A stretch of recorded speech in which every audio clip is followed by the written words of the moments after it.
English में photosynthesis बोलते हैं। फोटोसिंथेसिस, वी से इट फोटोसिंथेसिस। हिंदी में बोलते हैं प्रकाश संश्लेषण। प्रकाश संश्लेषण एक क्रिया है जो पौधों के अंदर होती है। प्लांट्स जो होते हैं माने पौधे, उनमें प्रकाश संश्लेषण की क्रिया होती है। वही हम बात कर रहे हैं कि प्रकाश संश्लेषण है क्या। प्रकाश संश्लेषण एक ऐसी क्रिया है जिसकी सहायता से प्लांट्स माने पौधे जो हैं, पौधे अपना भोजन बनाते हैं। भोजन बनाते हैं, किस प्रकार से बनाते हैं और ये भोजन किस प्रकार से किस रूप में बनता है, समीकरण सहित हम इसी के बारे में चर्चा कर रहे हैं। तो प्रकाश की उपस्थिति में ये क्रिया होती है, जैसा कि नाम से स्पष्ट है, प्रकाश संश्लेषण। तो ये क्रिया स्वाभाविक है, प्रकाश की उपस्थिति में होती है। और प्लांट्स मेक देयर फूड, माने जो पौधे होते हैं वो अपना भोजन स्वयं बनाते हैं। अब ये देखिए कि पौधे अपना भोजन कैसे बनाते हैं। पहले तो अपन सब जानते हैं कि जो पौधे हैं, वृक्ष हैं, पेड़ पौधे जो हैं वो भी जीवित होते हैं, सजीव की श्रेणी में आते हैं।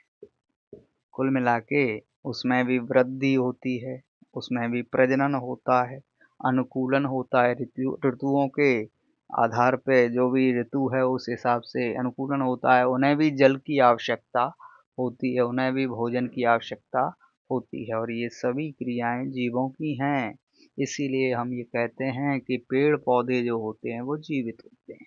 अब ये बात तो क्लियर है कि जो पेड़ पौधे हैं वो जीवित हैं, लेकिन ये अपना भोजन बनाते कैसे हैं। ऐसा कोई भी जीव नहीं है जो अपना भोजन स्वयं बनाता हो, सिवाय प्लांट्स यानी पौधों को छोड़कर। बाकी सभी जीव एक दूसरे पर निर्भर रहते हैं, विषम पोषी पोषण का पालन करते हैं, लेकिन जो पौधे हैं ये अपना भोजन स्वयं बनाते। पौधे जो हैं अपना भोजन स्वयं किस प्रकार से बनाते हैं, इसी के बारे में अपन गहराई से चर्चा करेंगे। तो कोई पौधा है, ये हमने मान लिया है, उसकी ये पत्तियां हैं। तो इन पत्तियों में छोटे छोटे छिद्र होते हैं।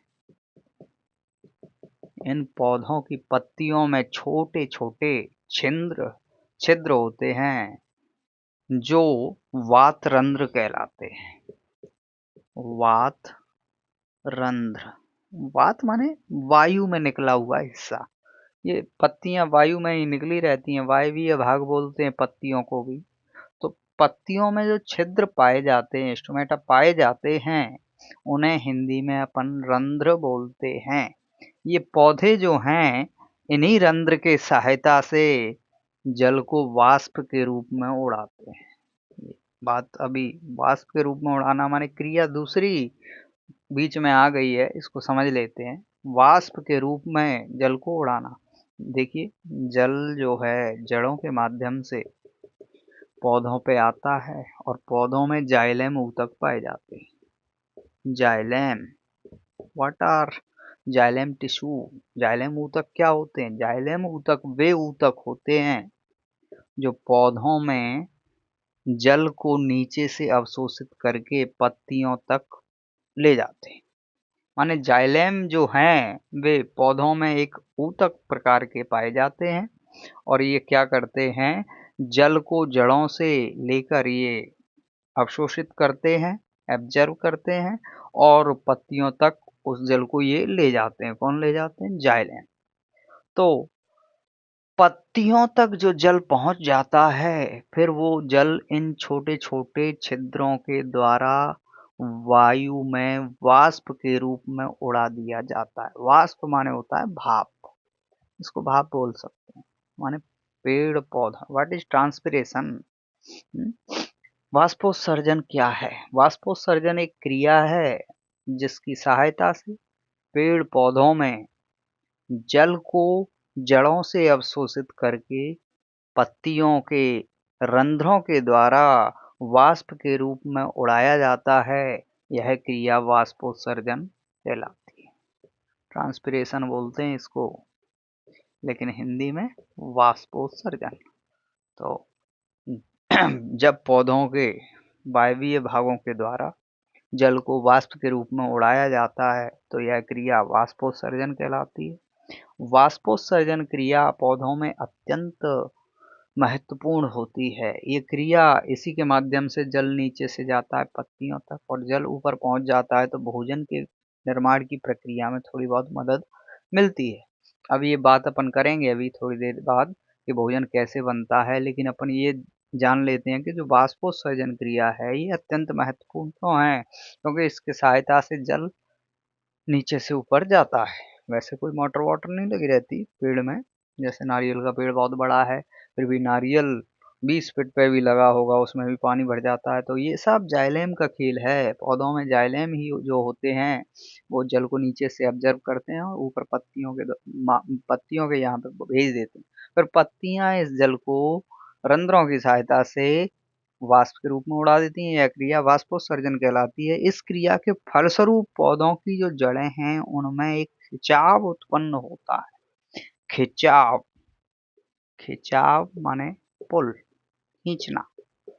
ये खिंचाव जो है ये अत्यंत महत्वपूर्ण है, क्योंकि ये पौधों में वृद्धि के लिए उत्तरदायी है। वृद्धि, ग्रोथ, ये सब जीवों के लक्षण है। वृद्धि माने बढ़ना, ये जीवों के लक्षण है। इस क्रिया के फलस्वरूप पौधों की जड़ों में एक खिंचाव उत्पन्न होता है, जिसे वाष्पोत्सर्जी खिंचाव बल कहते हैं। वाष्पोत्सर्जी खिंचाव बल कहते हैं। इसी क्रिया के द्वारा पौधों की पत्तियां हरी रहती हैं, क्योंकि जल जो है पूरे शरीर में, पूरे पौधे के जो शरीर में जल का नियमन बना रहता है और उसका टेम्परेचर जो है शरीर का वो भी कंट्रोल में बना रहता है। जल की मात्रा में कोई कमी नहीं आती है वाष्पोत्सर्जन के कारण। अब अपन बात कर रहे थे प्रकाश संश्लेषण। तो जिस तरह से जाइलेम हमने बताया उसी प्रकार से एक और टिश्यू पाए जाते हैं पौधों में, जिनका नाम है phloem. Phloem, what are phloems? माने फ्लोएम क्या होते हैं? फ्लोएम वे ऊतक होते हैं जो पौधों में भोजन को पत्तियों से नीचे तक लाते हैं। अब ये देखिए, फ्लोएम वे ऊतक होते हैं जो भोजन को पत्तियों से नीचे तक लाते हैं। अब बात ये थी कि जल को नीचे से ऊपर ले जाते हैं जाइलेम, लेकिन फ्लोएम ऊपर से भोजन को नीचे तक लाते हैं। अब जल तो अपन ने नीचे दे दिया, ठीक है, लेकिन पत्तियों में भोजन कहाँ से आया, इसी के बारे में अपन बात कर रहे थे। ये फ्लोएम को थोड़ी देर के लिए साइड में रखते हैं, अभी समझेंगे वाटर फ्लोएम्स, लेकिन अभी इतना समझते हैं कि फ्लोएम भोजन को ऊपर से नीचे तक लाते हैं। अब अपन बात कर रहे हैं कि ऊपर भोजन बनता कैसे। ये पौधों की जो पत्तियां हैं, पत्तियों के अंदर पाया जाता है क्लोरोफिल। क्लोरोफिल माने ग्रीन पिगमेंट होता है। क्लोरोफिल हरा वर्णक होता है और इसी की सहायता से कोई भी पौधा सूर्य प्रकाश की उपस्थिति में, इन द प्रेजेंस ऑफ सनलाइट, अपना भोजन स्वयं बना लेता है और यह भोजन ग्लूकोज के रूप में एकत्रित होता है। The formula of glucose is C6H12O6। Glucose का सूत्र क्या होता है? C6H12O6, ये फॉर्मूला है ग्लूकोज का। तो ये जो भोजन है पेड़ पौधों की पत्तियों में कैसे बनता है? क्योंकि पेड़ पौधों की पत्तियों में हरा वर्णक क्लोरोफिल पाया जाता है। क्लोरोफिल की सहायता से ये पौधे सूर्य प्रकाश की उपस्थिति में अपना भोजन स्वयं बना लेते हैं ग्लूकोज के रूप में। यह क्रिया प्रकाश संश्लेषण या फोटोसिंथेसिस कहलाती है। क्या कहलाती है? फोटोसिंथेसिस। अब अपन ये बात कर रहे हैं इसका समीकरण। What is the equation of photosynthesis? प्रकाश संश्लेषण का समीकरण क्या है? तो अपन देखते हैं प्रकाश संश्लेषण का समीकरण किस प्रकार से बनाया जाए। तो देखिए, पौधे जो हैं वो जड़ों के माध्यम से जल को अवशोषित करते हैं। जल, the formula of water is H2O plus. पेड़ पौधे जो ब्रीथिंग एक्टिविटी, देखो जीवित प्राणी हैं, पौधे भी जीवित हैं, सजीव की श्रेणी में आते हैं, तो इनमें भी श्वसन क्रिया होगी, सांसोच्छ्वास की क्रिया होगी, सांस ये भी लेंगे। तो ये जो है सांस लेते हैं, तो अपन जो सांस लेते हैं अपन O2 अंदर लेते हैं, ये O2 की जगह CO2 अंदर लेते हैं। अपन CO2 छोड़ते हैं तो ये O2 छोड़ते हैं। तो जल तो ये जड़ों के माध्यम से ले लेंगे और CO2 वायुमंडल से ले लेंगे, CO2 वायुमंडल से। In the presence of sunlight, सूर्य के प्रकाश की उपस्थिति में, किसकी उपस्थिति में? सूर्य प्रकाश की उपस्थिति में ये अपना भोजन स्वयं बनाते हैं, और ये भोजन इनका ग्लूकोज के रूप में एकत्रित होता है। अभी फॉर्मूला बताया था ग्लूकोज का, C6H12O6, और CO2 अंदर लेते हैं, बाहर छोड़ते हैं O2 माने ऑक्सीजन गैस, ये गैस बाहर छोड़ते हैं। ये इनका भोजन है ग्लूकोज। अब ये देखिए, ये बात तो क्लियर है कि पौधे जड़ों से जल को लेते हैं, वायुमंडल से CO2 लेते हैं, और सूर्य प्रकाश की उपस्थिति में क्लोरोफिल की सहायता से अपना भोजन स्वयं बनाते हैं, जो कि ग्लूकोज के रूप में होता है, और साथ में ऑक्सीजन छोड़ते हैं। अपार मात्रा में ऊर्जा निकलती है, ऊष्माक्षेपीय अभिक्रिया है। कुल मिला के ये प्रकाश संश्लेषण की अभिक्रिया ऊष्माक्षेपीय अभिक्रिया है। अब अपन ये बात कर रहे हैं कि सूर्य प्रकाश की उपस्थिति में ग्लूकोज तो बन गया, लेकिन क्या ये समीकरण संतुलित है? इज दिस बैलेंस्ड इक्वेशन और नॉट? तो ये देखेंगे अपन, यहाँ H कितने हैं? 2। यहाँ there are 2H here, but here we count 12H. Now we can say this is not a balanced equation. अपन ये कह सकते हैं ये समीकरण संतुलित नहीं है, क्योंकि यहाँ 2H हैं और यहाँ पे 12H हैं, यहाँ पे C1 है और यहाँ पे C6 है, यहाँ पे O2 और 1 3 है, और यहाँ पे O6 और 2 8 है। कुल मिला के ये समीकरण संतुलित नहीं है, इसको संतुलित करना आवश्यक है। We need to balance it. Then how we can write here? देखिए, here are 2H and there are 12H. Now we can write here 6 2 is 12, and here 12 already. Now we can say, but this 6 is not only H, this is all of H and O both. Now we can say here are 6O, and here 2 6 and 2 8, but now here 6 and 2 8, 6 and 2 8, O are balanced, माने oxygen यहाँ पे balanced है। But C, how many C here? Here are, here only one C, but here 6C. Now we can say here 2, oh sorry 6.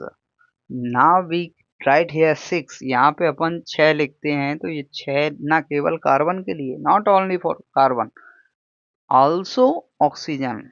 तो यहाँ पे जो 6 हैं, ये 2 का गुणा हो जाएगा, तो 6 2 जा 12, 12 O इधर हैं और 6 O इधर हैं, 18 O are here, but here 2 and 6 8. We can write here 6 2 is 12 and 6 18.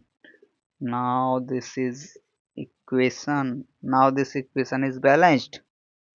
यहाँ पे भी 6 सॉरी H 12 हैं और यहाँ पे भी 12, यहाँ पे O6 6 and 6 2 is 12, 12 and 6 18. Here 6 6 2 is 12, 12 and 6 18. Now we can say here are 6 C, but here also 6. Then we can say this equation is balanced. ये समीकरण संतुलित है। अब अपन बात ये करते हैं कि इम्पोर्टेंट क्वेश्चन है बोर्ड एग्जाम्स के लिए कि प्रकाश संश्लेषण के लिए आवश्यक कच्ची सामग्री पौधा कहाँ से अर्जित करता है। इसमें बहुत से स्टूडेंट चकमका जाते हैं, भूल जाते हैं, नहीं लिख पाते, तो उनको ये बता देते हैं। अभी मैंने समझाया था जैसे कि प्रकाश संश्लेषण के लिए आवश्यक कच्ची सामग्री होती क्या क्या है, पहले अपन ये जान लेते हैं। तो जल, दूसरा CO2, जल CO2 और क्या चाहिए, और सूर्य का प्रकाश।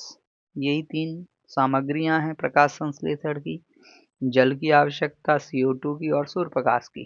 तो देखिए जो पौधा है वो जल जड़ों के माध्यम से एकत्रित कर लेगा। कहाँ से अर्जित करेगा, जड़ों के माध्यम से। और जो CO2 है वो कहाँ से अर्जित करेगा, CO2 पाई जाती है वायुमंडल में। तो नॉर्मल बात है कि वायुमंडल से ही अर्जित करेगा। अब ये तीसरा है सूर्य का प्रकाश। तो सूर्य का प्रकाश कहाँ से पौधा अर्जित करेगा, भाई सूर्य का प्रकाश है तो सूर्य ही देगा ना। तो सूर्य से। इतना जान लेना जरूरी है। बहुत से स्टूडेंट्स ये नहीं समझ पाते हैं, फिर वहां पे जाके गलत सलत कर देते हैं। तो कुल मिला के अपन ये कहेंगे कि प्रकाश संश्लेषण के लिए आवश्यक कच्ची सामग्री पौधा कहाँ से अर्जित करेगा, जड़ों से जल को अर्जित करेगा, वायुमंडल से CO2 को अर्जित करेगा, और सूर्य से सूर्य का प्रकाश अर्जित करेगा। तीनों को मिला के पौधा क्लोरोफिल की सहायता से अपना भोजन स्वयं बना लेगा। अब स्वयं बना लेगा ये बात जची नहीं। स्वयं माने प्लांट्स ही ऐसे जीव हैं जो स्वयं अपना भोजन बनाते हैं। बाकी और जीव क्या करते हैं, चलो यही देख लेते हैं। बंदौ गुरुपद पद्म परागा, सुरुचि सुवास सरस अनुरागा, अमीय मोरे मैं चूरन चारु, समन सकल भव रुज परिवारु। बंदौ गुरुपद पद्म परागा, सुरुचि सुहास सरस अनुरागा। देखिए जो पौधे हैं, जैसा कि अपन प्रकाश संश्लेषण को पढ़ के आए हैं, तो इतना तो अपन समझ गए हैं कि प्रकाश संश्लेषण क्या है। प्रकाश संश्लेषण माने सूर्य के प्रकाश की उपस्थिति में पेड़ पौधे क्लोरोफिल की सहायता से अपना भोजन स्वयं बना लेते हैं, वही क्रिया प्रकाश संश्लेषण है, फोटोसिंथेसिस। अब प्रकाश संश्लेषण के लिए जो भी सामग्री है कहाँ से अर्जित करता है पौधा, ये सब अपन जान चुके हैं। अब अपन ये जान रहे हैं कि पौधा जो है वो अपना भोजन स्वयं बना लेता है, स्वयं। इस प्रकार से किस पोषण में रखा जाएगा, तो व्हाट आर न्यूट्रिशन, पोषण किसे कहते हैं। पोषण के बारे में अपन ये परिभाषित करेंगे कि पोषण जो है जीवों के अंदर अपने भोजन को ग्रहण करके उसका उपयोग करने की क्रिया पोषण कहलाती है। जो जीव हैं अपना भोजन ग्रहण कर लेते हैं, खा लेते हैं, उसको फिर पचा लेते हैं, और पचाने के बाद उसका यदि जो ऊर्जा है उसका उपयोग करते हैं, तो यह क्रिया जो है पोषण या न्यूट्रिशन कहलाती है। और पोषण निम्न प्रकार के होते हैं, 2 प्रकार। एक होता है स्वपोषी पोषण, स्वपोषी पोषण, या फिर इसका नाम है स्वयंपोषी पोषण। और दूसरा होता है विषम पोषी पोषण, या इसका नाम है परपोषी पोषण। माने जीवों के अंदर अपने भोजन को ग्रहण करके उसका उपयोग करने की क्रिया पोषण कहलाती है। और पोषण 2 प्रकार के होते हैं, स्वपोषी पोषण या और विषम पोषी पोषण। स्वपोषी पोषण को स्वयं पोषी पोषण भी कहते हैं, और विषम पोषी पोषण को परपोषी पोषण भी कहते हैं। अब कुल मिला के अपन ये जान लेते हैं स्वपोषी पोषण क्या है। स्वपोषी पोषण ऐसा पोषण होता है जिसमें ऐसे जीवों को रखा जाता है जो अपना भोजन स्वयं बना लेते हैं। और अपन पहले ही जान चुके हैं पेड़ पौधे जो हैं वो अपना भोजन स्वयं बना लेते हैं।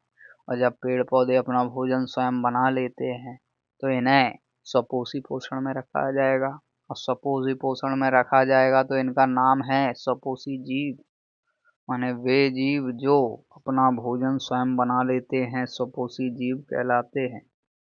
स्वपोषी जीव कहलाते हैं। और इस प्रकार का पोषण स्वपोषी पोषण कहलाता है। उदाहरण के लिए सभी पौधे, हरे पेड़ पौधे,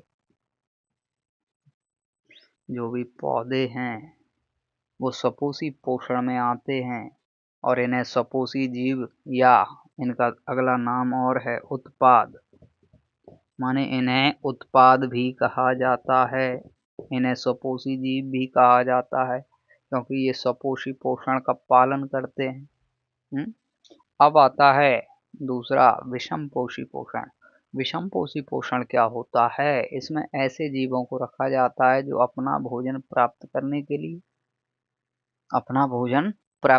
के लिए पेड़ पौधों या अन्य जीवों पर प्रत्यक्ष या अप्रत्यक्ष रूप से निर्भर रहते हैं। इसमें विषमपोषी पोषण जो आता है, जो इसमें जीव पाए जाते हैं वो कहलाते हैं विषमपोषी जीव। विषमपोषी जीव या इनको कहते हैं परपोषी जीव या परजीवी जीव, कई नाम है। तो कुल मिला के अपन ये जान चुके हैं कि ऐसे जीव जो अपना भोजन प्राप्त करने के लिए पेड़ पौधों पर या अन्य जीवों पर निर्भर रहते हैं, विषमपोषी जीव या परपोषी जीव कहलाते हैं तथा इस प्रकार का पोषण विषमपोषी पोषण कहलाता है। इसमें सभी जीव आ जाते हैं, सभी जीव। ठीक। अब जो विषमपोषी पोषण है ये भी इसके अंतर्गत जीव जो हैं वो कई 3 प्रकार के होते हैं। विषमपोषी पोषण में अभी जीव बताए थे जो सभी जीव हैं। अब ये जीव कितने प्रकार के हैं? ये जीव 3 प्रकार के। पहले हैं शाकाहारी,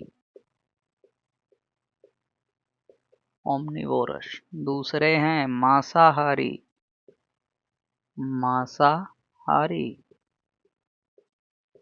और तीसरे हैं सर्वाहारी। माने विषमपोषी पोषण जो है उसके अंतर्गत जो जीव आते हैं वो 3 प्रकार के होते हैं। एक शाकाहारी, दूसरे मांसाहारी और तीसरे सर्वाहारी। शाकाहारी वे होते हैं जो केवल पेड़ पौधों को ही खाते हैं और मांसाहारी वे होते हैं जो अन्य जीवों के मांस को खाते हैं और सर्वाहारी वे होते हैं जो पेड़ पौधों और मांस सबको खा लेते हैं। पेड़ पौधों तथा जीव जंतुओं के सड़े गले मांस को भी खाने वाले सर्वाहारी जीव कहलाते हैं। जबकि शाकाहारी केवल पत्तों को पौधों को खाते हैं, मांसाहारी मांस को खाते हैं और सर्वाहारी सब कुछ खा लेते हैं। इस प्रकार से 3 प्रकार के जीव बताए गए। अब शाकाहारी में आते हैं अपने गाय भैंस भेड़ बकरी हैं। मांसाहारी में आते हैं जैसे कुत्ता बिल्ली सुअर हैं। और सर्वाहारी में आता है मनुष्य। मनुष्य ऐसा प्राणी है जो सर्वाहारी में आता है। सर्वाहारी जीव माने ये सब कुछ खा लेता है, ये शाक का भी आहार करता है और ये मांस भी खा लेता है। बहुत से मनुष्य मांस खाते हैं।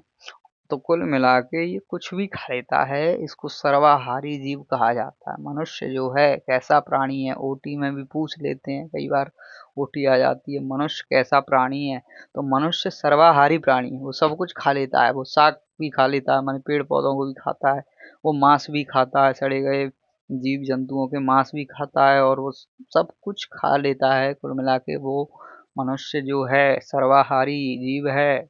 इस प्रकार से आज का टॉपिक क्लियर हुआ और